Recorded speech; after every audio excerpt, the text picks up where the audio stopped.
everyone. I'm here again. आज मन्जु म तपाईलाई यस्तो राम्रो भ्लग्स लिएर आउँदैछु।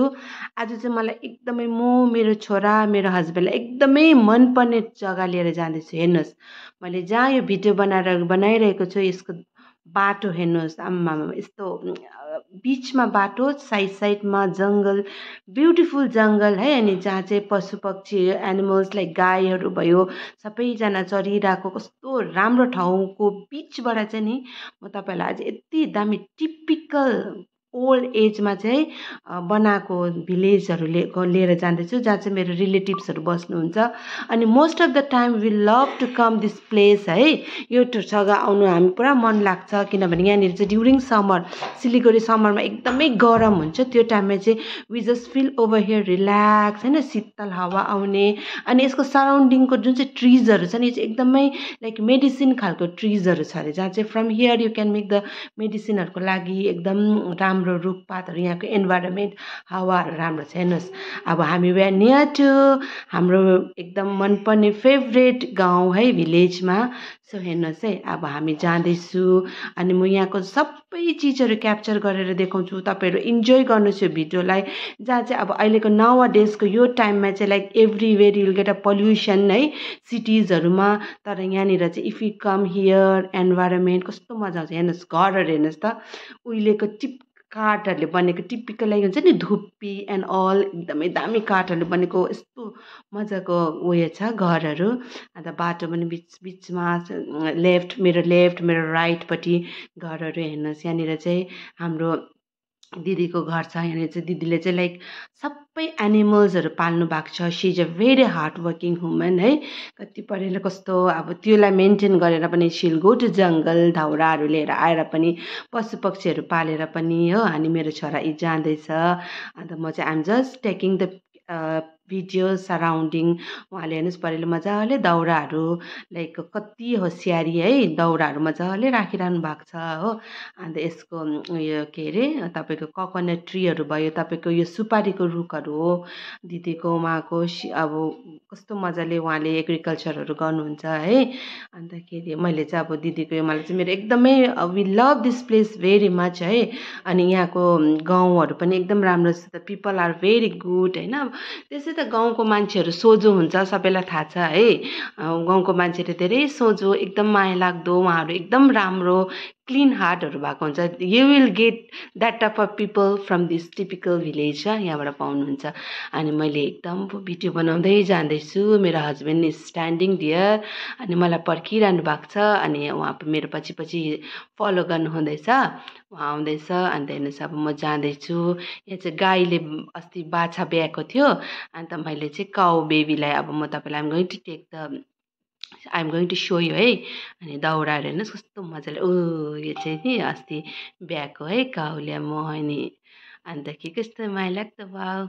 अनि हो यहाँनिर चाहिँ सराउन्डिङ दिदीहरूको घरहरूको वरिपरि उहाँहरूको दाउराहरू राख्ने ठाउँ। अनि यो चाहिँ तपाईँको उयसको स्पेसली म्याङ्गो ट्री हो त्यो। अब म्याङ्गोको सिजनमा पुरा म्याङ्गो हुन्छ। देन आइएम गोइङ टु तपाईँलाई यो म्याङ्गो म एकदम खाएर टेस्ट गरेर देखाउँछु। दिदीको गाई जुन चाहिँ अघिको बेबी काउको आमा है, कुखुरा यहाँ न डग हाँसले पनि बेबीहरू भएछ हो। कस्तो म क्युट बेबीहरू 7वटा बेबी के। अन्त मैले यसको पनि भिडियोहरू लिएको कस्तो क्युट होइन, कस्तो मजा आउँछ है। I like life of village है।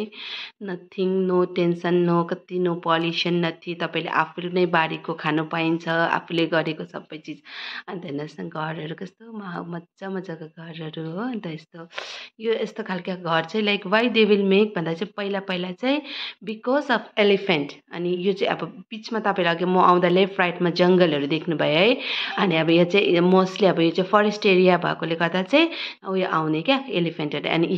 अनि के अरे हाम्रो बहिनीले चाहिँ गाईको दाना पकाउँदैछ हो। अनि मैले चाहिँ एउटा गाईको दानाहरूको यहाँको सराउन्डिङको भिडियो लिएँ है। अन्तखेरि कस्तो मजाको योहरू देख्दाखेरि I feel so happy over here.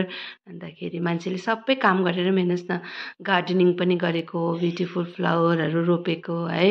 अनि मान्छेले भन्छ नि लाइक कामहरू गर्दा नै सबै कुराको बेनिफिट हुन्छ भनेर। त्यो 2टा डक हेर्नु हाँसहरू कस्तो मजाले हो। अन्त मजाको सराउन्डिङहरूमा कस्तो क्युट क्युट थिङ्सहरू इज हियर। अन्त माथि तपाईँले देख्नुभयो होला सुपारीको रुख हो त्यो, सुपारीको सिजनमा एकदम बेसी सुपारी हुन्छ। अनि फुलहरू पनि उहाँले रोप्नु भ्याइरहेको। उहाँलाई they always the village people, what is the good thing about village people, they always keep themselves busy life, that's why they are healthy, not like us टाउनको मान्छेहरू जस्तो होइन है। हेर्नुहोस् त फुलहरू रोप्ने टाइमहरू पनि भएको। कस्तो मलाई त एकदम आई मिस माई चाइल्डहुड क्या, देख्दा एकदम मलाई खुसी लाग्छ, रमाइलो लाग्छ, सबैलाई लाग्छ नि है आफ्नो चाइल्डहुड वाज भेरी प्रिसियस है। अब अन्त हेर्नुहोस् न आमा हो वरिपरि जङ्गलहरूमा यस्तो राम्रो उयो छ। अनि यो बाटोहरू पनि वेल डेभलप भएको बाटोहरू छ होइन। Then you can bring your car, you can bring your bike, everything, and you can park front of the house गर्नु सक्नुहुन्छ। अनि बिच बाटोको साइडमा दिदीहरूको उहाँहरूको सबैजनाको सुपारीको रुख, ककोनटको रुखहरू छ। अनि अब हामी चाहिँ अब जाउँ ल भनेर भन्दैछ। अनि मेरो छोरा इज फिलिङ लिटल हट, अनि उसले भने ज्याकेट खोल्यो। अनि अब हामी चाहिँ यहाँबाट ल जाउँ है, लेट्स गो भनेर चाहिँ अब हामी त्यहाँबाट हिँड्यौँ। त्यहाँबाट हिँड्दाखेरि हेर्नुहोस् त बाटो सच अ ब्युटिफुल। हेर्नुहोस् न अब त्यो बिचको ग्राउन्डमा, यहाँ ग्राउन्डमा चाहिँ मोस्ट अफ द टाइम यहाँनिर फुटबलहरू हुन्छ। अनि मोस्ट अफ द यहाँनिर टुर्नामेन्टहरू पनि हुन्छ है। अनि यहाँनिर धेरैवटा पार्टिसिपेटहरू गर्ने, किनभने यो भिलेज यति दामी एरियामा चाहिँ यति मजाकोमा छ कि most of the people they like over here. अनि समर टाइममा पनि वरिपरि बस्ने, परनिर म तपाईँलाई जुम गरेर देखाउँछु हेर्नुहोस् है, त्यहाँनिर there is a one place होइन, बस्ने ठाउँ छ हो। अन्तखेरि यो जुन चाहिँ ट्रिजहरू छ, अब यो ट्रिजहरू के को भनेर चाहिँ सबैमा बोटहरू पनि छ, everything. The road is going in the middle. अब त्यो मिडलबाट पनि तपाईँ जानु सक्नेछ, बाटोहरू पनि वेल डेभलप भएको छ। अनि यहाँनिर चाहिँ ड्युरिङ विन्टरमा चाहिँ यहाँ दिदीहरूले मजाले आगोहरू फुकेर ताप्छन् है।